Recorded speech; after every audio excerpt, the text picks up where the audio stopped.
Bismillahirrahmanirrahim. Alhamdulillahirabbil alamin wassalatu wassalamu ala sayyidina Muhammadin asyrafil mursalin wa ala alihi wa sahbihi ajma'in. Subhanaka la ilma lana illa ma 'allamtana innaka antal alimul hakim. Wa tub 'alaina innaka antat tawwabur rahim wa taqabbal minna innaka antas samiul alim. Qala rabbi shrah li sadri wa yassir li amri wa hlul 'uqdatam min lisani yafqahu qawli. Nawaitu ta'alluma wa ta'lima wal ifadata wal istifadata wa tamassuka ala kitabillah wa sunnati rasulih والدعاء إلى الهدى والدلالة على الخير ابتغاء مرضاته وقربه وثوابه سبحانه وتعالى. قال المصنف رحمه الله تعالى ونفعنا به وبعلومه وأمدنا بأسراره في الدارين آمين. Sebelum kita mulai kajian pada kesempatan hari ini, kita kirimkan Fatihah kepada para pahlawan yang telah berjuang untuk memerdekakan bangsa kita Indonesia, karena kalau kita tidak merdeka maka kita tidak bisa berkumpul pada saat ini.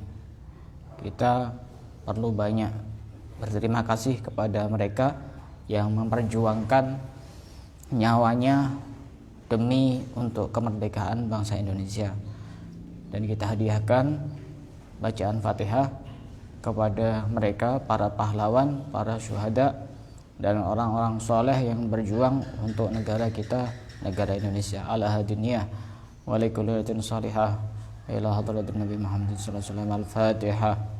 A'udzubillahi minasyaitonir rajim. Bismillahirrahmanirrahim. Alhamdulillahirabbil alamin arrahmanir rahim maliki yaumiddin. Iyyaka na'budu wa iyyaka nasta'in. Shiratal mustaqim. Shiratal ladzina an'amta 'alaihim ghairil maghdubi 'alaihim waladdallin. Kita lanjutkan kajian kita pada kali ini. Pada pembahasan sebelumnya kita sudah membahas tentang keutamaan puasa Asyura, di mana puasa Asyura itu bisa menghapus dosa setahun yang lalu. Ketika ada yang bertanya bagaimana niatnya puasa Asyura dan puasa Tasu'a, lagi-lagi saya jawab bahwasanya niat itu cukup mudah. Niat itu tempatnya ada di dalam hati. Misalnya besok kan hari Tasu'a ya, maka kita niat nanti malam saya besok mau puasa Tasu'a, sudah beres. Tidak usah nawaitu yaumat Tasu'a sunnatanillahi ta'ala. Nanti kalau salah-salah harokatnya, salah-salah lafadznya, nanti tambah bingung nanti. Niat itu gampang, tidak usah tanya yang susah, dikasih gampang mau yang susah. Masih kadang-kadang masih tanya, maksa. Bacaannya bagaimana? Mau kasih gampang, enggak mau. Gampang niat itu, yang penting ada di dalam hati sudah cukup. Melafadzkan niat itu hukumnya tidak wajib, hukumnya sunnah. Nah, sekarang pembahasan kita pada kesempatan hari ini adalah membahas tentang amalan-amalan apa saja yang bisa kita baca dan bisa kita lakukan pada tanggal 10 Muharram atau hari Asyura. Disebutkan oleh para ulama, terutama di dalam kitab Nihayatuz Zain, ada 12 amalan yang bisa kita lakukan pada hari Asyura. Pertama adalah sholat. Ya, sholat apa saja, yang pasti sholat wajib ya tetap wajib. Artinya memperbanyak sholat. Bisa sholat tasbih, sholat hajat, sholat taubat. Tapi di kitab ini disebutkan yang paling utama adalah sholat tasbih pada malam Asyura. Itu baik dilakukan pada malam Asyura atau tanggal 10 Muharram. Kemudian yang kedua adalah puasa. Dan ini sudah kita ketahui bersama bahwasanya puasa hari Asyura memang hukumnya sunnah. Kemarin dijelaskan bahwasanya derajat yang paling tinggi itu berpuasa pada tanggal 9 dan 10. Bisa juga ditambahi 11. Kalau tidak bisa ya 9 10 Tasu'a Asyura. Kalau tidak bisa 10 11. Kalau tidak bisa 10 saja, dan semuanya boleh-boleh saja. Kalau tidak bisa, ya tidak usah puasa, karena memang ini sifatnya sunnah. Akan saya ulang kembali tentang keutamaan puasa Asyura diriwayatkan oleh Abi Qatadah radhiyallahu anhu, an Rasulullah sallallahu alaihi wasallam suila an siyam yaumi Asyura. Rasulullah pernah ditanya tentang puasa hari Asyura. Kemudian Rasulullah menjawab, faqala yukaffiru sanatal madiyah, bisa menghapus dosa setahun yang lalu. Hadis ini diriwayatkan oleh Imam Muslim. Jadi ini kesempatan yang begitu sangat berharga bagi kita yang punya banyak dosa untuk bisa menghapus dosa-dosa kita selama setahun yang lalu. Ini puasa. Yang ketiga adalah sedekah. Bisa kita lakukan pada tanggal 10 Muharram atau hari Asyura. Apa manfaat sedekah? Disebutkan dalam beberapa hadis bahwasanya Rasulullah SAW bersabda, as-sadaqatu tamna'u maitatassu. Sedekah itu bisa mencegah orang dari mati dalam keadaan buruk. Itu salah satu manfaat sedekah. Manfaat sedekah yang lain dalam sebuah hadis disebutkan, as-sadaqatu tasuddu sab'ina baban minassu. Sedekah itu bisa menutup 70 pintu dari pintu keburukan. Ini manfaat sedekah. Kemudian ada hadis yang lain yang mengatakan, dawu mardakum bisedekah. Obatilah orang-orang yang sakit di antara kalian dengan sedekah. Jadi sedekah ini juga bisa digunakan untuk terapi bagi orang yang sakit. Misalnya sudah ke dokter tidak sembuh, sudah ke ustadz tidak sembuh, ya sedekah, niat untuk menyembuhkan penyakit. Karena ini resep langsung dari Rasulullah. Kalau misalnya datang kepada seseorang, niatkan ketika ngasih sesuatu itu diniatkan untuk sedekah.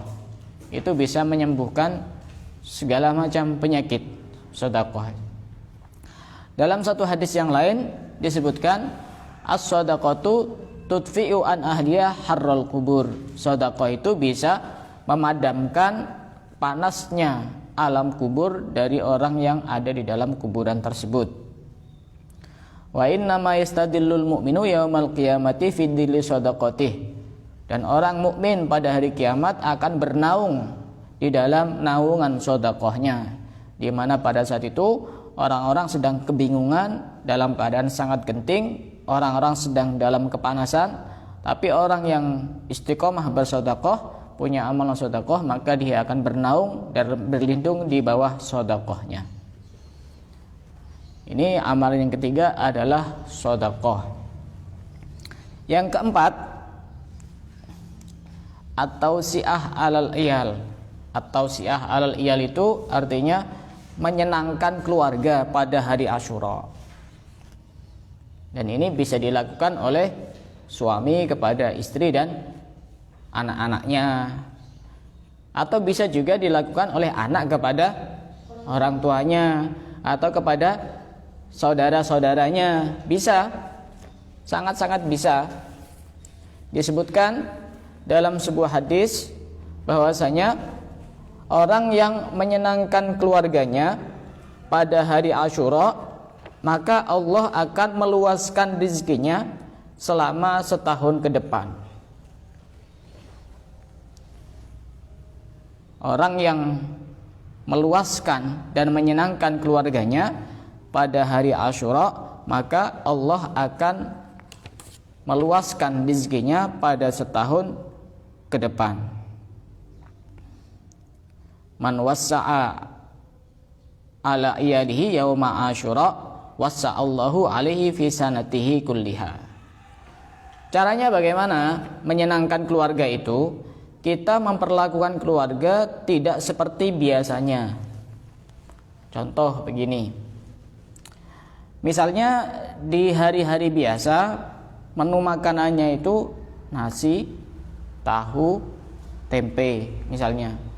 Pada hari Asyura diusahakan agak sedikit berbeda. Misalkan diberikan ayam begitu, atau daging kambing, daging sapi, sesuai dengan kemampuannya masing-masing. Kalau misalnya kemampuannya adalah dia membelikan telur misalnya untuk makan, biasanya karena menunya di bawah itu, ya itu sudah termasuk menyenangkan keluarga. Bisa dengan bentuk makanan, bisa dengan bentuk ngasih uang belanja lebih kepada istri, bisa dengan ngasih uang kepada anak. Yang penting anak ini seneng, diajak main-main, diajak beli mainan, atau diajak ke tempat permainan. Ini kabar yang sangat baik bagi para istri dan anak-anak itu. Kalau saya biasanya istri saya kasih uang. Pertama ya, istri saya kasih uang. Saya ini. Dan makanannya, menunya pasti beda dengan hari-hari biasa. Kalau hari Asyura itu, saya belikan baju atau kerudung atau apa, pasti saya belikan itu. Anak, ya saya belikan mainan gitu. Atau kadang-kadang saya kasih uang ini buat beli makanan, beli jajan di mana, di toko begitu. Pokoknya ada sesuatu yang saya belikan untuk anak dan istri pada hari Asyura. Jadi nanti kalau sudah punya suami, minta ada apa, biar rezekinya lancar selama setahun. Modusnya pakai hadis itu. Kalau sudah pintar semuanya. Iya, kasih uang. Misalkan biasanya cuma dikasih 100.000, ini kasih 1 juta gitu. Karena enak itu. Dan ini sudah banyak dibuktikan oleh para ulama. Ada seorang ulama bernama Sufyan bin Uyainah. Sufyan bin Uyainah ini membuktikan hadis ini selama 60 tahun, dan itu memang terbukti menyenangkan keluarga pada hari Asyura itu rezekinya lancar sampai setahun ke depan. Ya, kita diusahakan nabung itu sebelum datangnya hari Asyura. Hari Asyura tanggal 10 Muharram, biar nanti rezekinya itu lancar jaya sampai tahun depan. Jadi tidak susah-susah. Saya ya alhamdulillah tidak pernah susah urusan rezeki. Rezeki sudah ada yang nanggung. Orang kafir yang tidak sholat saja dikasih rezeki sama Allah, kok orang muslim bingung-bingung banget urusan rezeki. Sudah ditanggung sama Allah. Semuanya itu sudah ditanggung sama Allah. Ya tetap kita harus berusaha. Karena rezeki itu macam-macam. Ada rezeki yang sudah ditanggung, yang masuk dalam ayat wa ma min dabbatin fil ardi illa 'alallahi rizquha wa ya'lamu mustaqarraha wa mustawda'aha kullun fi kitabim mubin. Itu rezeki yang sudah ditanggung. Ada rezeki yang dengan usaha.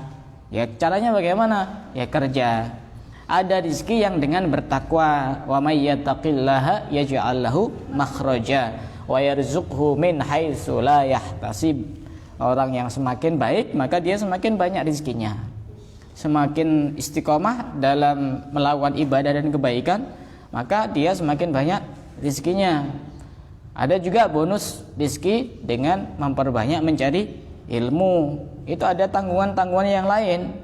Jadi yang umum itu ya wa min dabbatin itu semuanya umum. Semuanya dapat, tidak pandang bulu. Tapi urusan kerja nanti dapat bonus rezeki yang lain. Urusan bertakwa nanti ada jatah rezeki yang lain. Urusan dia cari ilmu nanti ada jatah rezeki yang lain. Yang pasti rezeki standar yaitu wa ma min dabbatin fil ardi illa 'alallahi rizquha wa ya'lamu mustaqarraha wa mustawda'aha kullun fi kitabim mubin. Ini salah satu resep agar rezeki kita lancar selama setahun ke depan, menyenangkan keluarga. Siap-siap dibelikan apa gitu, baju atau apa. Sudah saya persiapkan. Alhamdulillah rezeki itu lancar semuanya. Apalagi mendekati hari Asyura itu. Kadang-kadang kita itu kalau mikir urusan rezeki itu kadang-kadang tidak masuk akal. Mestinya orang itu kalau kerja sebulan bisa jadi dia baru dapat 1 juta atau berapa. Kadang-kadang yang tidak kerja ya karena saking yakinnya itu ya, kurang dari seminggu kadang-kadang bisa dapat rezeki sampai 1 juta lebih. Saya pernah meruqyah orang Malaysia, asli orang Malaysia. Yang mengenalkan saya itu adalah teman saya yang kuliah di Malaysia. Nah, orang Malaysia ini perempuan, punya suami orang Indonesia. Punya suami orang Indonesia, dan si perempuan ini orangnya tajir, kaya. Sewaktu-waktu suaminya ini, menurut satu cerita, dia dipengaruhi oleh perempuan yang lain, sehingga suaminya ini minta uang terus kepada istrinya. Dia bilangnya untuk modal usaha sampai sekitar 750 juta habis, dan ternyata kabarnya itu digunakan untuk memenuhi kebutuhan dari wanita yang lain itu. Hanya disarankan sama teman saya yang kuliah di Malaysia itu untuk diruqyah sama saya. Ya karena di Malaysia kan tidak mungkin saya ke sana. Ya ruqyahnya lewat video call. Saya ruqyah pakai video call, saya di rumah. Setelah saya ruqyah selesai, dia minta nomor rekening saya, dan saya bilang, ini hitung-hitungannya berapa? Saya bilang, ini saya meruqyah itu tidak pernah pasang tarif. Dimanapun saya tidak pernah pasang tarif meruqyah, tidak pernah, sama sekali tidak pernah. Kalaupun saya pasang tarif sudah saya pasang di pinggir pagar situ, depan pagar. Melayani guna-guna 1 juta, melayani pelet 2.500.000, sudah saya pasang. Alhamdulillah, karena dia maksa, saya ngirim nomor rekeningnya, saya kirim. Setelah saya kirim, ya ada beberapa jam, saya lihat ada yang masuk 1 juta rupiah. Padahal itu cuma meruqyah lewat video call, saya di rumah aja, tenang-tenang aja. Tapi rezeki itu kalau sudah bagiannya ya bakal kemana. Jodoh itu juga sama. Kalau sudah jodoh tidak bakal kemana. Kalau bukan jodoh, ada saja. Itu rumusnya jodoh itu. Yang paling paham itu Mbak Diana. Oh, iya kan?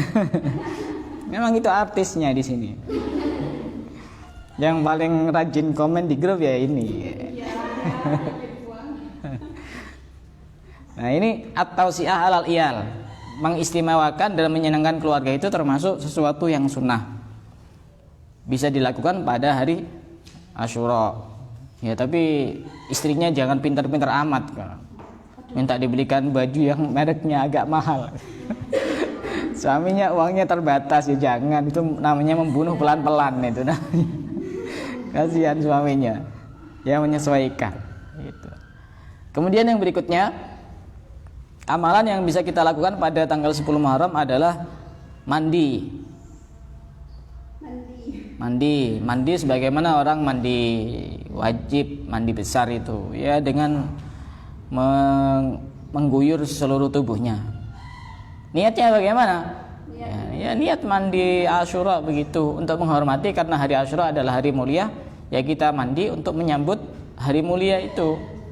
Kita mau ketemu sama calon pasangan saja, persiapannya mandi, make up-nya, ini kurang yang apa, ini gimana, sampai bingung, sampai lupa pas ketemu pakai sandal jepit. Apalagi kita mau menyambut hari mulia, hari Asyura, mestinya harus kita mempersiapkan diri untuk terlihat sangat indah ketika menyambut hari Asyura, ya mandi. Yang keenam adalah menziarahi orang yang alim, orang soleh. Menziarahi orang soleh pada hari Asyura. Dalam sebuah hadis disebutkan, man ada maridon au zara akhon lahu fillahi nadahu munadin. Barang siapa yang menjenguk orang sakit atau menziarahi saudaranya karena Allah, maka akan ada suara yang berseru memanggil, antibta wa taba mamsyaka, engkau melakukan perkara yang baik dan perjalananmu adalah menuju perkara yang baik. Wa tabawwa'ta minal jannati manzilan, dan engkau mempersiapkan tempatmu untuk menuju ke dalam surga. Itu orang yang mengunjungi orang soleh. Di hadis ini disebutkan hanya sekedar saudara yang saling mencintai karena Allah. Apalagi yang dikunjungi adalah orang-orang soleh. Makanya kalau hari Asyura itu datangi gurunya, datangi ustadznya, niat untuk menyambung tali silaturahim dan niat untuk berkunjung dengan orang-orang soleh. Karena bagaimanapun siapa yang sering kita temui, maka karakter kita akan bisa meniru kepada orang tersebut. Sering berkumpul dengan orang baik, ya pasti jadi baik. Sama seperti hadis, kalau kita sering ketemu dan bertemu dengan orang yang menjual minyak wangi, walaupun kita tidak beli, maka kita akan terkena harumnya. Ya. Kalau kita sering ketemu sama pandai besi yang buat pisau atau apa seperti itu, nanti pasti kita baunya itu ya tidak enak. Itu manfaat bergaul. Lihat dulu kepada siapa kita bergaul. Makanya untuk menilai seseorang itu tidak usah tanya, langsung kepada orangnya. Lihat siapa temannya.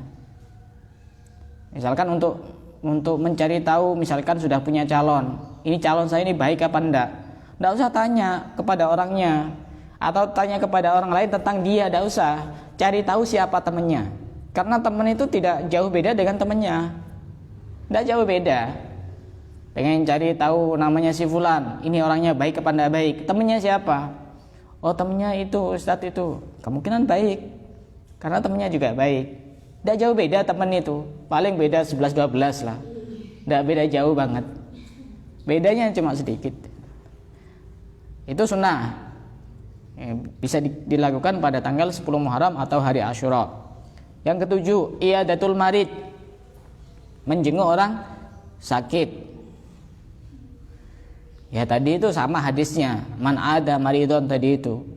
Orang yang menjenguk orang sakit, maka dia telah berbuat baik dan mempersiapkan tempatnya untuk berada di dalam surga. Menjenguk orang sakit jika ada yang sakit. Tapi jangan disuruh sakit kemudian kita jenguk agar dapat pahala. Diracun. Racun lain itu. Kemudian yang kedelapan, mengusap kepala anak yatim. Tapi jangan cuma ngusap, nanti rambutnya rontok semua itu. Usap-usap. Yang ngusap ada 100 orang, cuma diusap aja. Artinya mengusap di sini adalah memberi kasih sayang dan memberi perhatian kepada anak yatim. Dengan cara apa? Ya dengan cara ngasih santunan, atau dengan cara membahagiakan anak yatim dan lain sebagainya. Itu bisa dilakukan pada tanggal 10 Muharram atau hari Asyura. Disebutkan dalam sebuah hadis, man masaha ra'sa yatimin la yamsahu illallah kana lahu bikulli sya'ratin tamurru yadahu 'alaiha hasanah. Barang siapa yang mengusap kepala anak yatim tujuannya semata-mata karena Allah, maka bagi orang yang mengusap itu setiap rambut maka dia akan mendapatkan kebaikan. Rambut anak yatim ada berapa? Pernah ngitung rambutnya orang? Nah, pernah kan? Banyak. Gak ada kerja. Kira-kira 100 lebih ya? 100 lebih ya kira-kira? Lebih 1000 lebih. Banyak. Sedangkan satu kebaikan itu akan dilipat gandakan menjadi 10 kebaikan. Tinggal dihitung saja. Itu orang yang mengusap kepala anak yatim. Dalam satu hadis yang lain disebutkan, anna rajulan syaka ila Nabi sallallahu alaihi wasallam qaswata qalbihi. Ada seorang laki-laki yang mengadu kepada Rasulullah bahwa hatinya begitu sangat keras. Kemudian Rasulullah ngasih resep, faqala it'amil miskin, berilah makan orang miskin, wamsah ra'sal yatim, dan usaplah kepala anak yatim. Ini juga salah satu usaha agar hati kita tidak begitu keras dengan cara menyantuni dan menyayangi anak yatim. Yang kesembilan, al-iktihal. Apa al-iktihal? Memakai celak. Memakai celak. Apa manfaat memakai celak? Disebutkan dalam sebuah hadis, alaikum bil ismit fa innahu yajrul basar wa yumbitus sya'r. Pakailah celak ismit. Ya kalau tidak ada ya celak-celak yang lain juga tidak apa-apa. Celak ismit itu celak yang paling bagus. Celak yang paling bagus saya punya. Dulu saya beli di Yaman itu, asli dari sana. Orang yang pakai celak, terutama celak ismit, bisa menajamkan penglihatan dan bisa menumbuhkan rambut. Orang yang rambutnya rontok atau jarang tumbuh, susah tumbuhnya, istiqomah pakai celak. Dan celak ini bukan hanya untuk perempuan, tapi laki-laki juga boleh pakai celak. Bukan menyerupai perempuan, bukan. Laki-laki juga boleh pakai celak. Banyak para ulama yang juga pakai celak, boleh. Tapi jika tujuannya adalah untuk hal yang lain, misalnya agar terlihat tampan atau untuk menarik lawan jenis biar lebih disukai, ya lain lagi itu, karena tujuannya. Yang ke-10, memotong kuku. Potong kuku kemarin sudah dijelaskan bahwa potong kuku ya itu kan untuk membersihkan kotoran-kotoran. Nah, karena memotong kuku ini kebetulan pada hari Kamis, dan hari Kamis itu hari Asyura, maka ada satu hadis yang menyebutkan man arada ayyamana minal fakri wa syikayatal ama wal barosi wal jununi falyuqallim adfarahu yaumal khamisi ba'dal asri. Barang siapa yang ingin aman dari kefakiran dan musibah kebutaan dan juga aman dari penyakit belang, lepra, dan juga aman dari gila, maka hendaknya dia memotong kukunya pada hari Kamis setelah asar. Ya, intinya potong kuku itu bagus. Dan yang bagus hari Kamis atau hari Jumat. Kamis sore atau hari Jumat itu bagusnya potong kuku. Itu yang ke-10. Yang ke-11 adalah membaca surat Al-Ikhlas sebanyak 1000 kali kalau mampu. Membaca surat Al-Ikhlas sebanyak 1000 kali kalau mampu. Kalau tidak mampu, ya semampunya, bisa 10 kali. Dicicil tidak apa-apa. Tidak apa-apa. Atau 100 kali. Yang penting jangan sama sekali. Itu. Ya minimal 1 kali, tidak apa-apa. 1 kali tidak apa-apa. Atau 3 kali, gitu. Daripada tidak sama sekali.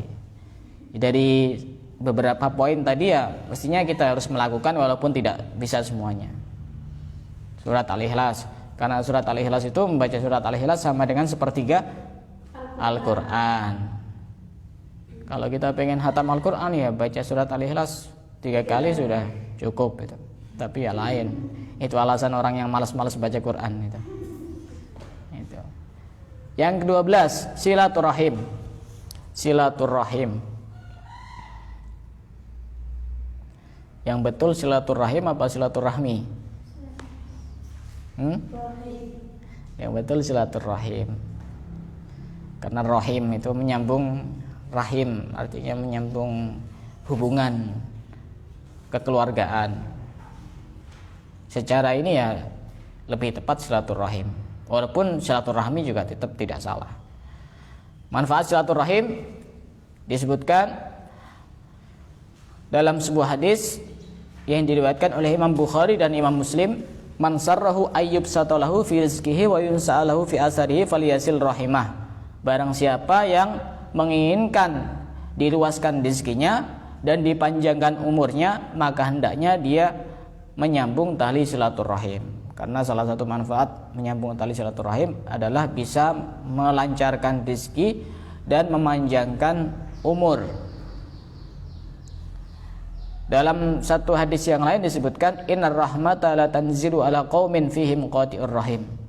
Sesungguhnya rahmat Allah tidak akan turun atas satu kaum yang di dalamnya terdapat orang yang memutus tali silaturahim.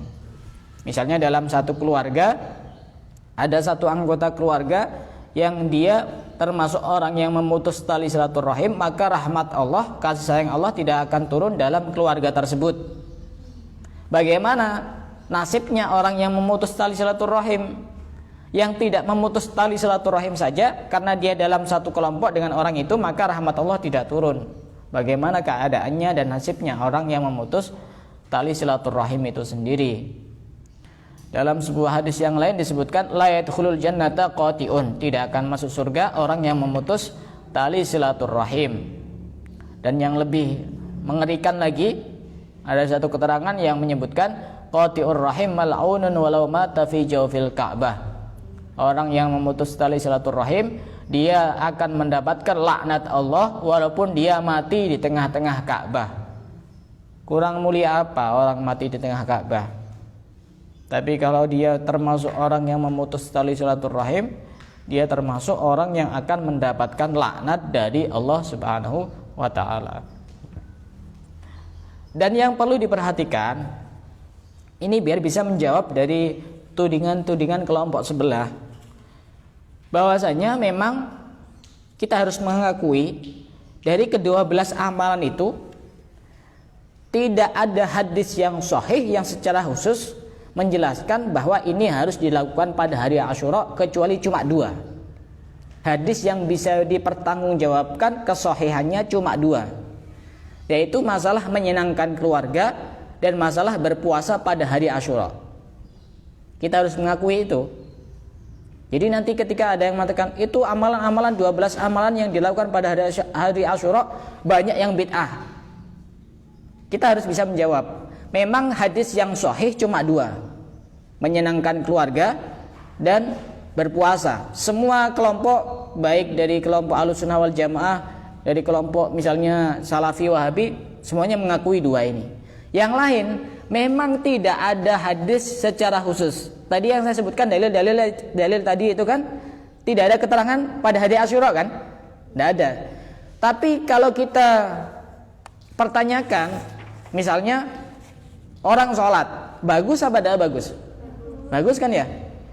Mau sholatnya hari Sabtu, hari Minggu, tanggal 1 Muharram, tanggal 10 Muharram, semuanya bagus. Jadi kalau sholat sudah bagus ya sudah, mau dilakukan kapan saja tetap bagus. Puasa sudah ada ini. Sedekah bagus kan ya? Dilarang di dalam Islam apa enggak? Enggak. Jadi memang tidak ada keterangan secara khusus harus bersedekah pada tanggal 10 Muharram atau hari Asyura. Selain 2 tadi itu hadisnya ada yang dhaif, lemah, bahkan ada yang palsu. Tapi kita tidak pakai hadis yang dhaif atau hadis yang palsu. Kita pakai hadis yang menjelaskan secara umum bahwa melakukan hal-hal tersebut semuanya baik kapan saja dan di mana saja. Begitu. Sedekah ya baik, mau tanggal 10 atau tanggal yang lain tetap baik kan? Jadi tidak dilarang. Kemudian mandi untuk menyambut hari yang baik, bagus kan? Tidak dilarang. Mengunjungi orang soleh, bagus. Mau hari Asyura atau di luar Asyura tetap bagus. Kemudian potong kuku untuk kebersihan, karena Islam sangat menjaga tentang kebersihan, ya bagus, semuanya bagus. Kemudian mengusap kepala anak yatim, jangan mengatakan bid'ah. Masa orang menyantuni anak yatim kasih uang dikatakan dilarang? Ya bagus. Tidak harus tanggal 10 Muharram, bisa kapan saja. Kenapa harus 10 Muharram? Ya karena hari tersebut hari mulia, sehingga apa yang kita lakukan menjadi mulia, sangat besar sekali pahalanya. Pakai celak juga bagus, potong kuku juga bagus, baca surat Al-Ikhlas bagus karena termasuk ayat-ayat Al-Quran. Silaturahim bagus apa tidak bagus? Bagus. Tapi secara khusus yang menjelaskan, dalil yang menjelaskan bahwa amalan tersebut harus dilakukan pada hari Asyura, yang sahih dalilnya cuma 2, yaitu puasa dan menyenangkan dan mengistimewakan keluarga pada hari Asyura. Selain itu hadisnya ada yang dhaif, lemah, dan bahkan ada yang palsu. Kalaupun ada yang dhaif atau yang palsu, kita tidak pakai dalil itu. Kita pakai dalil umum yang saya sebutkan tadi itu. Paham? Nah, biar tidak bingung, karena ini sering terjadi muncul pertanyaan-pertanyaan dan pernyataan-pernyataan yang membuat orang-orang awam itu bingung. Itu 12 amalan yang bisa kita lakukan pada tanggal 10 Muharram atau hari Asyura. Dan akan saya tutup dengan beberapa peristiwa, akan saya jelaskan secara singkat yang terjadi pada tanggal 10 Muharram atau hari Asyura. Pertama, Allah menciptakan Nabi Adam di dalam surga, itu terjadi pada tanggal 10 Muharram atau hari Asyura. Jadi hari Asyura mulia karena hari diciptakannya Nabi Adam. Nomor 2, Allah menerima taubatnya Nabi Adam itu juga terjadi pada hari Asyura 10 Muharram. Kemudian nomor 3, Nabi Nuh itu kan pernah buat perahu yang cukup besar. Kemudian setelah itu terjadi banjir bandang dan perahu Nabi Nuh selamat dan mendarat di Bukit Judi. Itu terjadi pada tanggal 10 Muharram atau hari Asyura. Peristiwa yang sangat-sangat bersejarah semuanya. Yang keempat, Allah menyelamatkan Nabi Musa dari kejaran Fir'aun, dan Allah menenggelamkan Fir'aun beserta bala tentaranya pada saat Nabi Musa melewati lautan dan lautannya dibelah menjadi 2. Sehingga ketika Fir'aun dan bala tentaranya memasuki lautan tersebut, kemudian dipukulkan tongkatnya Nabi Musa, akhirnya lautnya menjadi 1 dan semuanya tenggelam sampai banjir darah. Sehingga sampai sekarang disebut Laut Merah, walaupun sekarang sudah tidak merah. Dulu merah karena banyak darah. Dan itu terjadi pada tanggal 10 Muharram atau hari Asyura. Allah mengeluarkan Nabi Yunus dari perut ikan. Kenapa Nabi Yunus bisa keluar dari perut ikan? Karena membaca La ilaha illa anta subhanaka inni kuntu minadz dzalimin. Kalau kita sedang punya masalah yang menurut kita sangat berat, banyak baca doa itu. La ilaha illa anta subhanaka inni kuntu minadz dzalimin. Karena bagaimanapun juga masalah kita tidak seberat apa yang dialami oleh Nabi Yunus. Coba bayangkan di dalam perut ikan begitu sangat gelap, begitu sangat sempit, tidak ada apa-apa, tidak ada makanan, tapi Allah menyelamatkan Nabi Yunus dengan beliau memperbanyak membaca La ilaha illa anta subhanaka inni kuntu minadz dzalimin. Masalah kita tidak segelap apa yang dialami oleh Nabi Yunus. Beban hidup kita tidak sesempit apa yang dialami oleh Nabi Yunus. Kita banyak baca doa itu, La ilaha illa anta subhanaka inni kuntu minadz dzalimin. Kejadian yang berikutnya, Nabi Yusuf dikeluarkan dari sumur. Itu juga terjadi pada tanggal 10 Muharram atau hari Asyura. Kemudian Nabi Ibrahim itu juga dilahirkan pada hari Asyura, Nabi Ibrahim. Dan juga pada saat Nabi Ibrahim dilemparkan ke api oleh siapa? Raja Namrud, kemudian selamat, itu pun juga terjadi pada hari Asyura, Nabi Ibrahim. Kemudian Nabi Isa itu lahir juga pada hari Asyura tanggal 10 Muharram. Dan begitu juga Nabi Isa diangkat ke langit itu juga terjadi pada tanggal 10 Muharram atau hari Asyura. Peristiwa yang sangat mulia semuanya. Jadi tidak heran kalau banyak umat Islam yang memuliakan dengan melakukan banyak amalan-amalan yang saya jelaskan tadi itu. Ya karena memperingati hal-hal yang bersejarah. Kemudian yang berikutnya, Allah mengembalikan penglihatan Nabi Yakub. Kenapa Nabi Yakub kok buta? Karena menangis.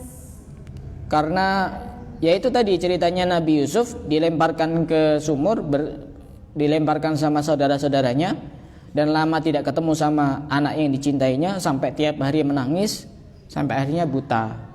Kadang-kadang cinta itu juga berakhir dengan air mata kan ya? Iya. Iya.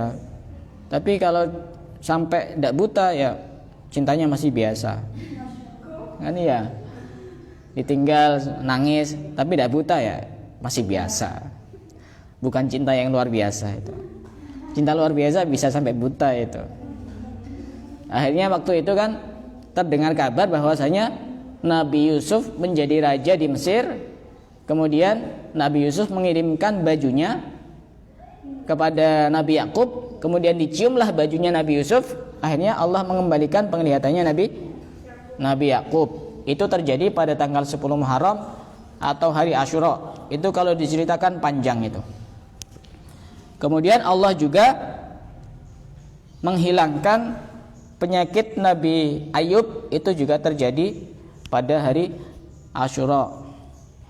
Allah mengampuni Nabi Daud, itu juga terjadi pada hari Asyura.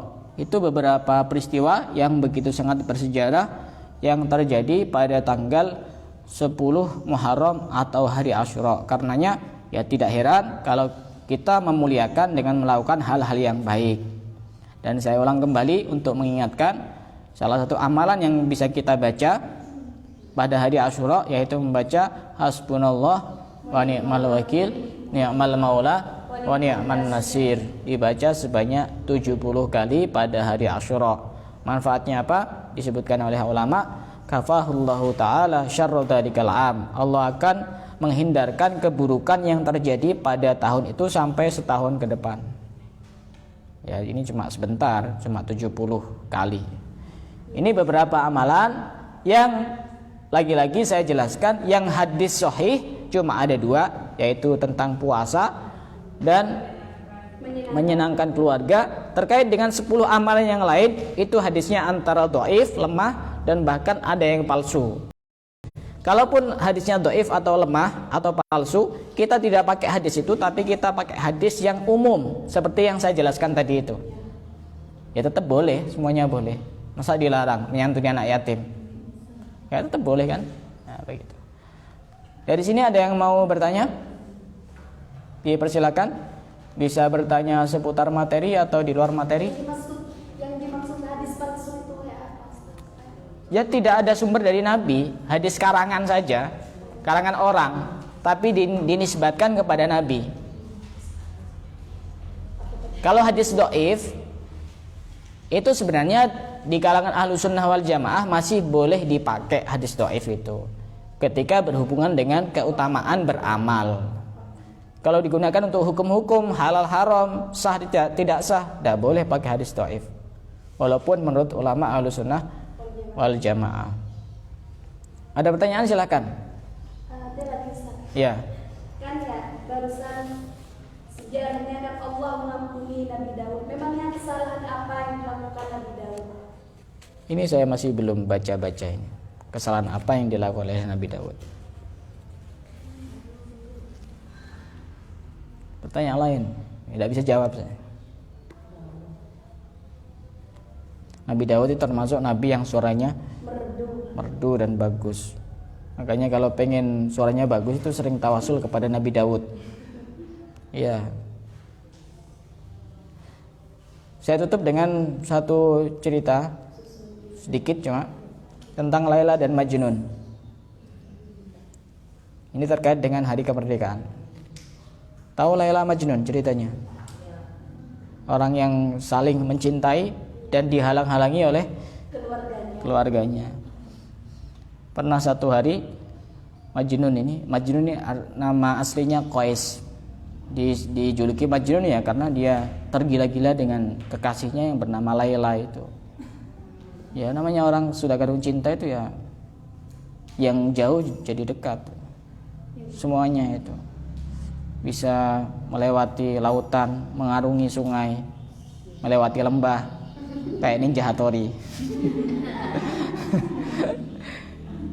Jadi waktu itu Majnun ini ingin berkunjung ke rumahnya Laila. Kemudian Laila ada di dalam rumah dan tidak boleh keluar sama orang tuanya. Ini karena beda strata sosial. Kadang-kadang juga karena faktor itu. Akhirnya karena tidak bisa menemui Laila, apa yang dilakukan oleh Majnun? Mencium tembok rumahnya Laila. Akhirnya orang yang melihat bertanya kepada Majnun, kenapa yang kamu cium adalah temboknya? Saya tidak mencium temboknya, tapi saya mencium orang yang punya tembok ini. Gitu. Sama sebenarnya. Kenapa harus pasang bendera merah putih?